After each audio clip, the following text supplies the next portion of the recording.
Hi Virgo, welcome to your quantum astrological reading for the month of May. This is for Virgo sun, moon, or rising. And just keep in mind that these are general messages for the month. We're going to go over kind of planetary movements. I haven't done these in a while, but the kind of what's going on with the planets, I thought it would be good to bring this back for the month so you guys kind of get a heads up of what's coming, okay? If you guys are wanting to book a one-on-one reading, my website information is down below. Just go ahead and subscribe your email there, and that way you'll get an email notification every time my availability opens up. And as always, thank you guys so much for liking, subscribing. Thank you for all the ways that you've supported the channel. And let's go ahead and dive in. So what I was going to talk about, as you guys might have seen blasted all over the internet, Pluto is going retrograde. Why does this matter? Because Pluto is the planet that rules Scorpio, so it's related to our transformation. It's death, sex, transformation. So there could be like a lot of things that come up. Pluto is connected to the digestive system, right? Which is one of our brains, okay? It's where a lot of your emotions sit. And if you've got chemicals sitting in there, if you've got phthalates or free radicals that are just chilling in your gut and, you know, from your childhood, you have memories and emotions that are tied into your gut. So that's why I talk about these, because any type of interactions that you go through at this time are going to be very powerfully connected to your intestines, okay? So like people that you interact with, they're going to be kind of like holographic projections of things going on in your gut. So keep that in mind, okay? So let me first dive into the energy kind of supporting you, archetypal energy supporting you throughout the month of May. Yeah, well, that is a good one. Okay, Virgo. That is a powerful card. So we have the self. That's pretty much just going to be you. It's like all versions of yourself, your shadow self, your future version of yourself. It's like the superposition of you in quantum physics. You can be multiple shapes. Like that's why in general we can all be shapeshifters.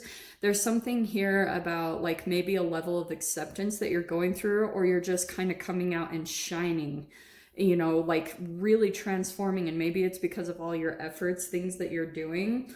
And yeah, some of you guys like might be, I don't know, stepping into your true self. We're definitely going to get clarification, but it looks like you're going to be kind of feeling either in your element or feeling more and more like yourself again. Like you're kind of, it's like the lights are turning back on. Oh shit. Do you know what's crazy about this card? I actually had a dream similar to this last night. I was like seeing a picture of a person and I was thinking, and I know this is such a weird thing to dream about, but I was dreaming about people that are like, you know, the gay pride flag. This is not going to apply to everyone, so just take this with a grain of salt. But there's something here about, like, you know how they wave those colors?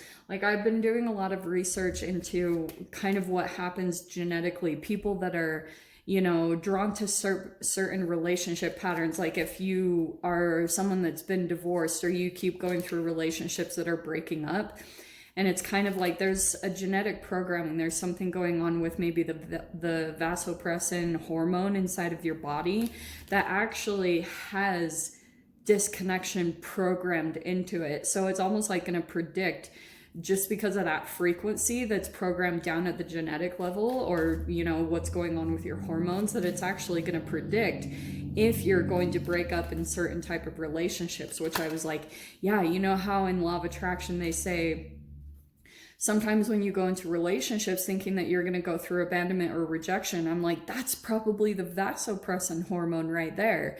That it's like you have a disconnection inside of your body genetically or somewhere energetically, and that disconnection, maybe from toxins in the environment or some type of chemical interaction, it's like disconnected something. So relationships never go to a full completion. You know, there's a detachment element.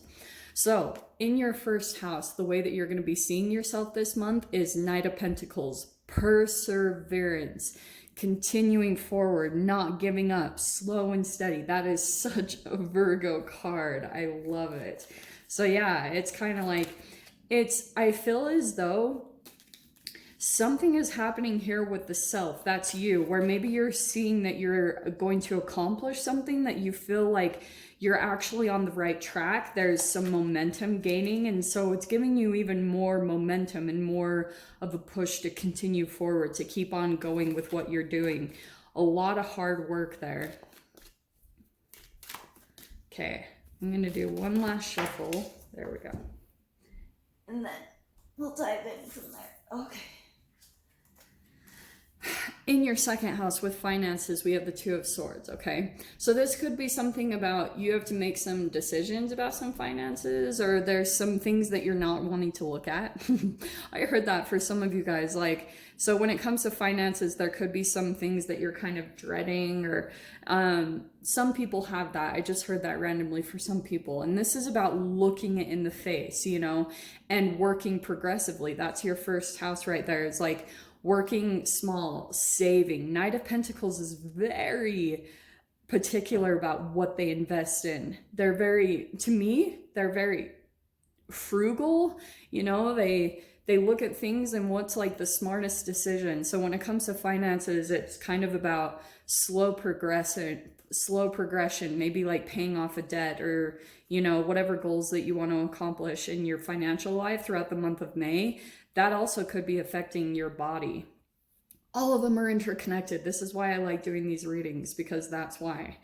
In your third house, we have the Seven of Cups, another decision card. Okay, so we have dreams, ambition, and imagination, choices, and speculation. So it feels like some type of communication that's coming in is, it's either helping you out in dream-wise, or you could be procrastinating some type of communication, like you're holding off. We'll definitely clarify that, because something's going on there in your third house connected to communication. Like, communication could be coming in and you're having to make some type of decision. Like, maybe some of you guys, you have a lease that's going to end, or there's something going on where you need to make some financial cuts and decisions and make a better decision for yourself. And so like, you're having to definitely look at all aspects when it comes to your that. Well, this is interesting. Yeah, a lot of, okay, after the third house of communication, we have the Eight of Wands, which is communication. So you have sudden growth, fulfillment, progress, and assured happiness, which I love. And it's coming into your fourth house, which is your home and family.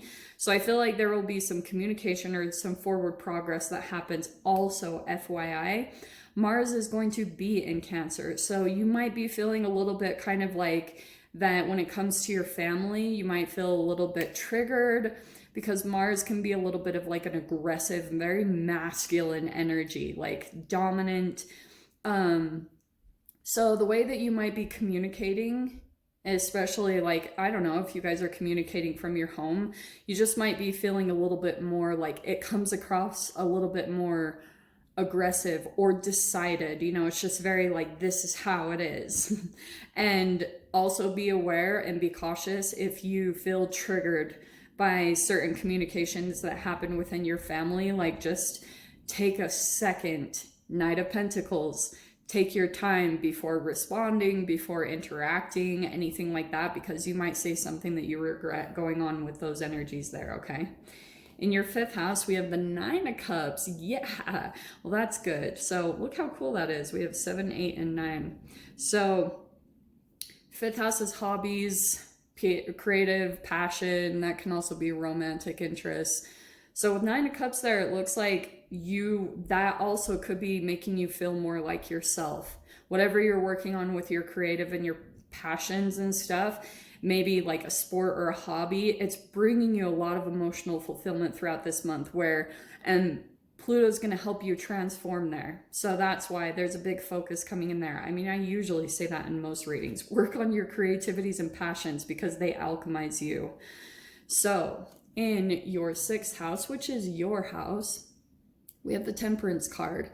This is good. This is like moderation, conscious and subconscious equilibrium, calm. So it feels like when it comes to your health, it's starting to become more balanced, and maybe it's just because of the weather or things that you guys might experience. There's certain things where you're being much more conscious about what puts your body into equilibrium and what makes you feel off balance, okay? Because right on the other side is conflict, uncertainty, inconsistency, hostility, and excess. So that could be something here where you're like, when it comes to food, you're making smaller portions. Like, I know this sounds ridiculous, but it's all connected to the gut.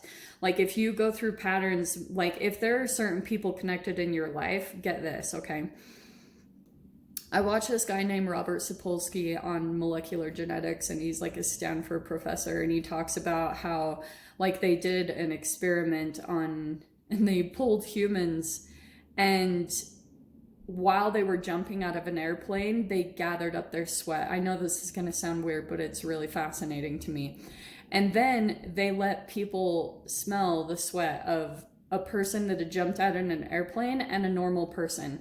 And on the surface level, they didn't notice anything, but when they put them under like a brain scan, they actually saw that the person smelling the different sweats, their amygdala became reactive, which is the stress hormone. So when they smelled, when that person that wasn't doing anything smelled the sweat of the person that was jumping out of the airplane that had all this fear and cortisols into their body, their amygdala became reactive as well. And I was like, well, yeah, that's freaking entanglement right there. So there could be certain things environmentally going on with relationships that are affecting you at a subconscious level. And that could be something also that it's like making you do things in excess. That's what I'm trying to get at. There are like certain things that maybe you're doing to try to soothe yourself when it comes to certain connections.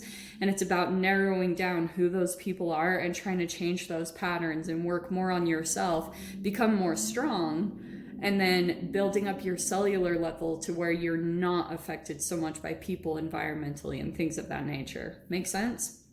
I don't know why I went into all of that. So we have the Fool card coming into your 7th house. Nice. Because this is your house of partnerships. So you might actually be meeting, this isn't just like a new person. Some of you guys, this could be like a new person that you're meeting that is the sign of a brand new chapter of the type of relationships that you're going to be attracting. Make sense? So it's like a different brand, and especially Jupiter coming into your 7th house, Jupiter is good luck.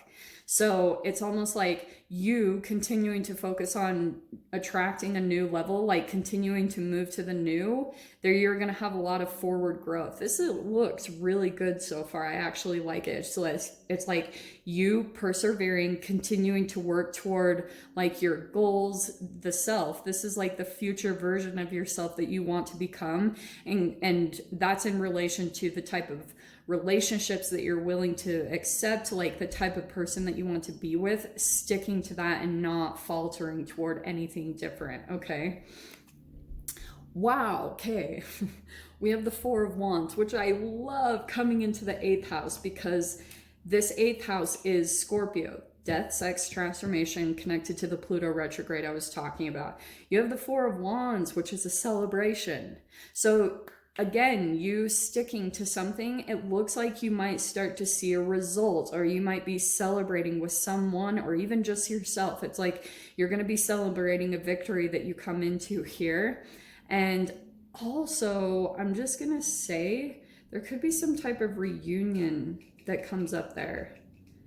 A reunion with someone in your life. There could be an event that's happening there. Dude, I'll dive into that because that's popping up a little bit there. In your 9th house, we have the 5 of Cups. Okay, here's the stuff. So I feel like this might be the Pluto retrograde energy that comes up. Emotions that come up to the surface where maybe you're overlooking positives, you feel some regret or disappointment or loss over something or a relationship that didn't work out. That's your blockage, okay? So it's really about continuing to kind of like work through those, maybe trying to direct your focus elsewhere, because there's still, you know, the 3 cups have fallen down, but there's still some things that are going positive. The 2 cups standing up, there's still some things going well. You know, there's still hope for the future. There's still a lot of good that can come.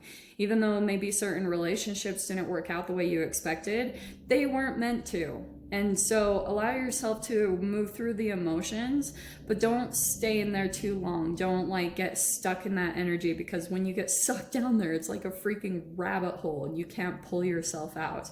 And then things feel a little bit more challenging as you try to get out of that, because you're like allowing yourself to be consumed by the emotion, and rather than kind of like stepping back and observing it. So that's in your 9th house. That's thinking, philosophy, higher intellect. That can be travels as well. So that's what I feel like is going on emotionally that might be affecting your mental capabilities throughout the month. Pluto is going to be doing that, okay? Because, right, your gut is also entangled with your mind. They're interconnected. So that's why you might be experiencing that. In your 10th house, okay, cool. We have the 8 of Pentacles. So this is your house of career. This is just a lot of hard work, resourcefulness, positive potential, diligence, and passion. So it feels like, yeah, when it comes to your career, it's just going to be like work, work, work. Focus, focus, focus, accomplishing things. You have the Sun, Mercury, and Venus all in your 10th house. So it looks like, to me, when it comes to career, things are actually going to be going quite positive for you, as long as you continue to just do the work, just do what you're passionate about. Don't get too caught up on, I don't have what I need, or these are things that I want to do. Don't get sucked into that, because it's kind of like this work and effort that you're putting in is totally going to get you to yourself, what you're wanting to accomplish, your goals and your dreams, okay? Your 11th, that could not be more perfect. Your 11th house is the house of friends and social networking, and you have people coming in here. So I don't know if this is like friends that you're meeting up with, you're celebrating, because you did have reunion over here. There's something here about like community or people that you're kind of meeting up with that seems very positive. People that you relate with, that you connect with, that make you feel like you can be comfortable with yourself. That feels very positive. So there could be some type of support group that, like, that could be, like I said, a support group that you're meeting up with where you've all been through similar things. Be cautious not to let your shadow energy come in, because I swear there's always like a fly in the ointment, like a narcissist or a psychopath that's sitting in the corner. Just don't let them suck your energy, because I swear that always happens. So try to get into environments where people are very conscious of boundaries and, you know, people with grandiose images. Just watch out for that, okay? In your 12th house, we have the 9 of Wands. Yeah, again, it's more like perseverance. There will be unexpected gain that happens for you, and we have resilience, and that's perfect for the 12th house, because that's Pisces, that's subconscious stuff. That's things going on underneath the surface when it comes to your cells, like your body that's trying to work to overcome toxins and things. So at times you might feel exhausted, but I just feel like you have the perseverance and everything that you need to push forward. It's like you are so close to the completion of something that maybe has been really challenging for a long time, whether that's like letting go of a relationship or some health issues or things like that. You're so close to accomplishing something huge, and you're about to break into that, okay? Break into this version of yourself, break into like a higher version of yourself. That looks like it's coming in through this Pluto retrograde in the month of May, okay, my loves? So I'm going to leave it there. I'm going to dive into the extended and go through like clarifications. If you guys want to join me over there, of course, feel free. Also, at the end of this video, I linked a video on phthalates. It's an interview by Joe Rogan and this doctor. I would highly recommend watching it, because that's what I'm talking about with all this information. So you guys can click on that link, or yeah, I'm going to leave it there, Virgo. I hope you guys got something useful from this. And with that being said, sending you so much love, wishing you all the very best, and I'll see you in your next reading. Take care.